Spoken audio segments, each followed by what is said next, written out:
ఎవరు తప్పుపడుతున్నారు?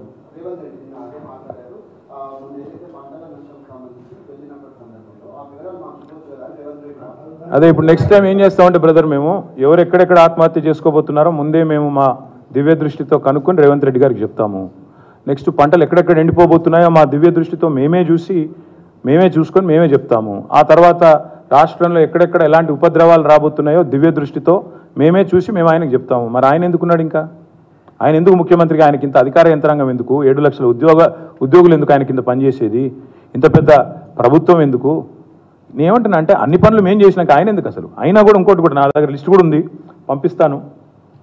218 మంది ఇప్పటికీ ఆత్మహత్య చేసుకున్నారు రాష్ట్రంలో రైతులు.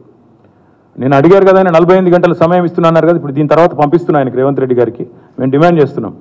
ఆయన గతంలో ప్రతిపక్షంలో ఉన్నప్పుడు ఆయనే అన్నారు, రైతులు ఆత్మహత్యలు చేసుకున్న ప్రతి కుటుంబానికి 25 లక్షల రూపాయలు ఇవ్వాలని ఇదే రేవంత్ రెడ్డి గారు ఆనాడు పిసిసి ప్రెసిడెంట్గా అన్నారు. మేము కూడా అదే చెప్తున్నాం. ఆ వివరాలు దీని తర్వాత మీకు కూడా అందజేస్తాను. 218 కుటుంబాలు, వాళ్ళ పేర్లు, వివరాలు జిల్లాతో సహా ఇస్తాను. అది దయచేసి మీరు రేవంత్ రెడ్డి గారికి ఇవ్వండి, ప్రజలకు ఇవ్వండి. ఆ ప్రతి కుటుంబానికి ప్రభుత్వం 25 లక్షల రూపాయలు చెల్లించాలని చెప్పి నేను డిమాండ్ చేస్తాను. ఆల్రెడీ లీగల్ నోటీస్ బ్రదర్, నీకు ఒక మాట మాత్రం స్పష్టంగా చెప్తున్నాను, నాకు ఎలాంటి ఇల్లీగల్ వ్యవహారాలతో నాకు సంబంధం లేదు. ఫోన్ ట్యాపింగ్ అని చెప్పి లీకు వీరుడు రేవంత్ రెడ్డి గారు పాపం డైరెక్ట్గా ప్రెస్ కాన్ఫరెన్స్ పెట్టే దమ్ము లేదు, డైరెక్ట్గా ఆధారాలు ప్రజల ముందు పెట్టే దమ్ము లేదు. ఏముందో విషయం ఎవరికి తెలియదు. పోలీస్ రిమాండ్లో ఉన్న వాళ్ళకి కూడా ఫోన్లకు వెళ్ళి మీకు లీకులు వస్తాయి. ఈయన లీకు వీరుడు. మరి ఈ లీకు వీరుడు ఏదో కష్టపడి నా క్యారెక్టర్ అసాసినేషన్ చేయాలనే ప్రయత్నంలో చాలా బలంగా ఉన్నాడు. ఎవరో హీరోయిన్లను నేను బెదిరించిన అంటది ఆ మంత్రి. ఆమెకు నెత్తుందా లేదా నాకు తెలియదు. నాకు అంత కర్మ ఏంది? నాకు ఈ దిక్కుమాలిన పనులు చేయాల్సిన పరిస్థితి ఏంది? నాకు ఎలాంటి ఫోన్ ట్యాపింగ్ వ్యవహారంతో నాకు ఎలాంటి సంబంధము లేదు. ఈ అడ్డమైన మాటలు ఎవరైనా మాట్లాడితే, చెత్త మాటలు ఎవరైనా మాట్లాడితే, వారు మంత్రి అయినా ముఖ్యమంత్రి అయినా తాట తీస్తాము, లీగల్గానే చూసుకుంటాం. తాట తీస్తామంటే మళ్ళీ మీరు ఇదే యూట్యూబ్లో తమ్మునీళ్ళు పెట్టి తాట తీస్తామన్నాడు, ఈయనకు అహంకారం ఎక్కువ అని చూపెట్టకూరి. అది వినండి, తొందరపడకండి. తప్పకుండా లీగల్గానే ఎదుర్కొంటాం, న్యాయపరంగానే ఎదుర్కొంటాం. మాకు ఎవరిని బెదిరించాల్సిన అవసరం కానీ ఎవరిని ట్యాపింగ్ చేయాల్సిన అవసరం కానీ లేదు. కానీ దయచేసి మీడియా మిత్రులు నేను కూడా కొడతా ఉన్నా, 2014లో మా ప్రభుత్వం వచ్చింది. మా ప్రభుత్వం రాకంటే ముందు కాంగ్రెస్ ప్రభుత్వం 10 ఏళ్ళు ఉంది. ఆనాడు కాంగ్రెస్ ప్రభుత్వంలో, దయచేసి ఇది గుర్తుపెట్టుకోండి, రాయండి, మీరు కావాలంటే మీ ఆర్కైవ్స్లోంచి తీయండి. ఆనాడు కిరణ్ కుమార్ రెడ్డి గారు 2011లో ముఖ్యమంత్రిగా ఉన్నప్పుడు మేము ఆరోపణలు చేయాల. కాంగ్రెస్ ఎంపీలు ఆనాడు ఈరోజు కాంగ్రెస్ ప్రభుత్వంలో మంత్రులుగా ఉన్నవాళ్ళు, ఎమ్మెల్యేలుగా ఉన్నవాళ్ళు, కోమటిరెడ్డి రాజగోపాల్ రెడ్డి, డాక్టర్ గడ్డం వివేక్, అదేవిధంగా పొన్నం ప్రభాకర్ గారు ఈరోజు మంత్రి. వీళ్ళు ముగ్గురు ఆనాడు ఆరోపణ చేసినారు. సుఖేందర్ రెడ్డి గారు కూడా ఉన్నారు అనుకుంటా. అప్పుడు మా ఫోన్లను ట్యాపింగ్ చేస్తున్నాడు కిరణ్ కుమార్ రెడ్డి, తెలంగాణ కాంగ్రెస్ ఎంపీల ఫోన్లను ట్యాపింగ్ చేస్తున్నాడు కిరణ్ కుమార్ రెడ్డి అని చెప్పి ఆనాడు కాంగ్రెస్ ఎంపీలు అప్పటి కాంగ్రెస్ ప్రభుత్వం మీద ఆరోపణ చేశారు. సరే, ఆ తర్వాత ముఖ్యమంత్రి గారు నేను చేయట్లేదు అన్నాడు, అది వేరే విషయం. నేను రేవంత్ రెడ్డి గారిని కూడా కోరుతా ఉన్నా, మీరు 2014 నుంచి ఎందుకు? అంతకుముందు మీ వాళ్ళే ఆరోపణ చేశారు కదా. 2004 నుంచి తీయండి, ఫోన్ ట్యాపింగ్ ఏమేమి జరిగింది, ఎక్కడెక్కడ జరిగింది, 2004 నుంచి ఏమేమి కుంభకోణాలు జరిగినాయి, లంబకోణాలు జరిగినాయి అన్నీ తీయండి. ఇంకొక మాట కూడా నేను మిత్రులారా మీకు గుర్తు చేస్తా ఉన్నా, అధికారులు మారలేదు, ప్రభుత్వం మారింది, పార్టీ మారింది. ఇదే శివధర్ రెడ్డి ఈరోజు ఇంటెలిజెన్స్ డీజీ అనుకుంటే, ఇప్పుడు ఆయన ఆనాడు ఇంటెలిజెన్స్ ఐజీగా ఉన్నారు కేసీఆర్ గారి గవర్నమెంట్లో. ఈరోజు టీఎస్పీఎస్సీ చైర్మన్గా ఉన్న మహేందర్ రెడ్డి గారు ఆనాడు రాజశేఖర్ రెడ్డి గారి గవర్నమెంట్లో ఇంటెలిజెన్స్ ఐజీ, ఆ తర్వాత మా ప్రభుత్వంలో డీజీ, హైదరాబాద్ సిపి. మరి ఈరోజు డీజీపీగా ఉన్న రవి గుప్తా గారు ఆనాడు హోమ్ సెక్రటరీ.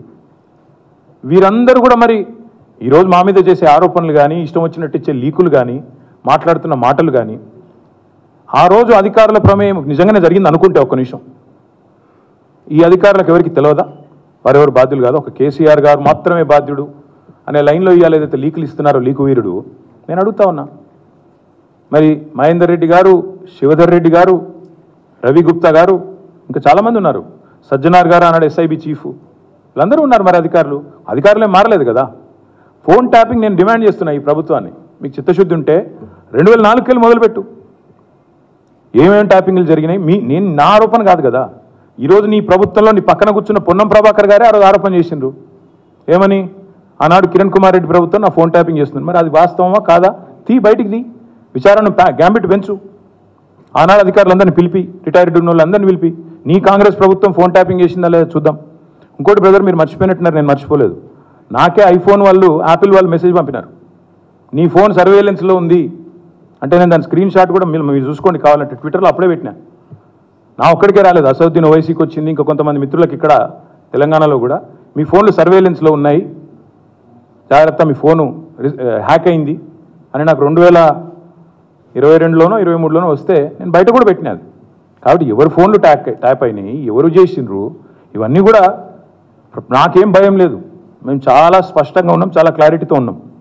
కాబట్టి దయచేసి నేను మిమ్మల్ని కోరేది ఏంటంటే, ఈ యూట్యూబ్లలో పెట్టి పనికిమాలినలకు లీకులు ఇచ్చి అధికారికంగా ప్రెస్ కాన్ఫరెన్స్లు పెట్టకుండా రిమాండ్ రిపోర్ట్లు అని చెప్పి లీకులు చేసి ఎన్ని రోజులు బతుకుతారండి, ఎన్ని రోజులు టైంపాస్ చేస్తారు? రైతుల సబ్జెక్టు మాట్లాడరు. నిన్న ఒక పాపం ఒక విలేకరు నిజాయితీగా అడిగిండు రేవంత్ రెడ్డి గారిని, 2 లక్షలు రుణమాఫీ చేస్తా అన్నారు కదా సార్, ఇంకా చేయలేదు కదా మరి మీరు, ప్రజలు అడుగుతున్నారు అంటే వెకిలి నవ్వులు చెప్పి ఆయనే చెప్పిండు కదా, ఎవడు కమిటీ కమ్మన్నాడు ఆయనను? పేద సిపాయి లెక్క మాట్లాడితే మొగోను అయితే అంటాడు కదా. నేను అంటున్నా, రేవంత్ రెడ్డి మొగోను అయితే చెయ్యి రుణమాఫీ, ఎవడాపిండి ఆయన నేను చెయ్యి రుణమాఫీ, చెయ్యి 2 లక్షలు రుణమాఫీ చెయ్యి, నువ్వే అన్నావు కదా December 9 అని, చెయ్యి. పాయింట్ ఏంటంటే ఈ చిల్లర మాటలు కాదు కదా ప్రజలు చూసేది. అల్టిమేట్గా 4 రోజులు నడిపిస్తారు బై టైంపాస్, అటెన్షన్ డైవర్షన్. ఓ రోజు గొర్రెల స్కామ్ అంటాడు, ఓ రోజు బర్రెల స్కామ్ అంటాడు, ఓ రోజు ఫోన్ ట్యాపింగ్ అంటాడు, ఓ రోజు కాళేశ్వరం స్కామ్ అంటాడు. ఇవేనా ఇక అసలు పని లేదా? మంచిలు ఇచ్చేది లేదు, సాగునీరు ఇచ్చేది లేదు, పంటలు ఎండితే పట్టించుకునేది లేదు, రైతులకు రుణమాఫీ లేదు, కొత్త ఇన్వెస్ట్మెంట్లు రావు, ఇవేం చెప్పరు. ఇడికెళ్ళి కంపెనీలు పారిపోతుంటే మాట్లాడరు, ఇవేం ఉండవు. ఏముండాలి?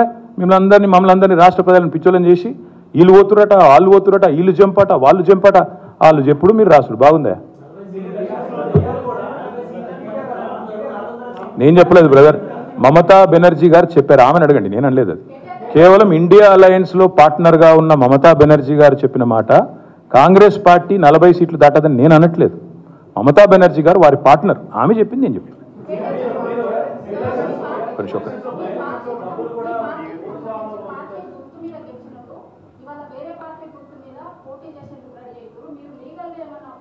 ఎస్ ఇదిగో ఈ సుప్రీంకోర్టు తీర్పు అమ్మా, నాది నీది కాదు. దిస్ ఇస్ సుప్రీంకోర్టు తీర్పు. Speaker should decide on disqualification with in 3 months, supreme court. So Kadiyam Srihari గారి పదవి ఊస్టింగ్ గ్యారంటీ, దానం నాగేందర్ గారి పదవి ఊస్టింగ్ గ్యారంటీ తప్పకుండా ఇద్దరి కూడా జరుగుతుంది. ఇంకెవరో కండువా వేసుకుంటారో వాళ్ళందరిది కూడా జరుగుతుంది. ఆ 2 చోట్ల ఉప ఎన్నికలు పక్కా వస్తాయి. గన్పూర్లో వస్తుంది తప్పకుండా మీకు 1000%. దాంతోపాటు మన ఖైరతాబాద్లో కూడా ఉప ఎన్నిక ఖాయం. ఇది నాది కాదు, మీకు పంపిస్తాను, చూసుకోండి, చదువుకోండి. నేను చెప్పడం కాదు ఇది. ఇంకొక మాట, ఇది సుప్రీంకోర్టు చెప్పిన తీర్పు, మీకు మొత్తం కాపీ ఇస్తాను. ఇంకొక మాట, March 18 నాడు మా శాసనసభ్యులు అందరూ కూడా పోయి దానం నాగేందర్ గారిని డిస్క్వాలిఫై చేయాలని స్పీకర్ గారిని కలిసాం March 18 నాడు.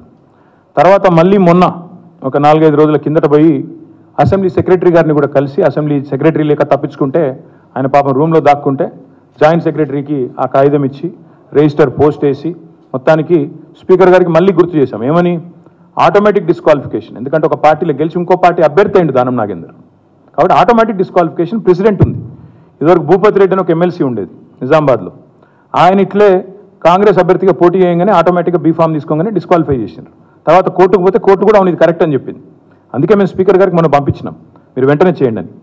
స్పీకర్ గారికి కూడా ఈ ఆదివారం దాకా సమయం ఇస్తున్నాం, మీరు తేల్చండి, ఈ ఆదివారం లోపల, ఈ వీక్లో తేల్చండి. తేల్చకపోతే ఖచ్చితంగా హైకోర్టుకు పోతాం, తప్పకుండా అవసరమైతే సుప్రీంకోర్టు దాకా పోతాం. ఎందుకంటే ఇది కోర్టు తీర్పు, మాది కాదు. 1000% దానం నాగేందర్ గారు అదేవిధంగా కడియం శ్రీహరి గారు ఇద్దరు పదవులు ఊస్తవుతాయి, ఉప ఎన్నిక వస్తుంది, న్యాయ పోరాటం చేస్తాము. ఈ ఆదివారం దాకా స్పీకర్ గారికి మేము కూడా మా పార్టీ తరఫున గడువిస్తాం.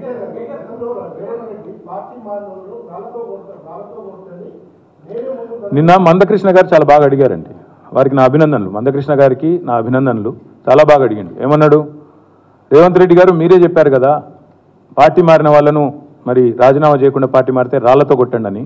మరి నువ్వే చేర్చుకుంటున్నావు, ఇవాళ ఎవరిని కొట్టాలా? రాళ్లతో నిన్ను కొట్టాలనా కడియం శ్రీహరిని కొట్టాలనా అని మందకృష్ణ గారు అడిగి, నేనల్లా మందకృష్ణ గారు అడిగినారు. మందకృష్ణ గారికి నా హృదయపూర్వకమైన అభినందనలు. వారు మరి రేవంత్ రెడ్డి గారు సమాధానం చెప్పాలా, ఇది వారు అడిగిన ప్రశ్న, మీరు సమాధానం చెప్తారని ఆశిస్తున్నాను. థ్యాంక్ యూగా. నేను చూడలేదు బ్రదర్ అది, కాబట్టి నేను చూసిన కాడికి నేను చూసిన, నువ్వేం చూసినావో నువ్వు చూసినావు. Thank you. చుక్క నీటి కోసం ప్రజలు అల్లాడుతున్నారు, దూపతో ఏడుస్తున్నారు పట్టణాల్లో. ఆడబిడ్డలు మళ్ళీ బిందెలు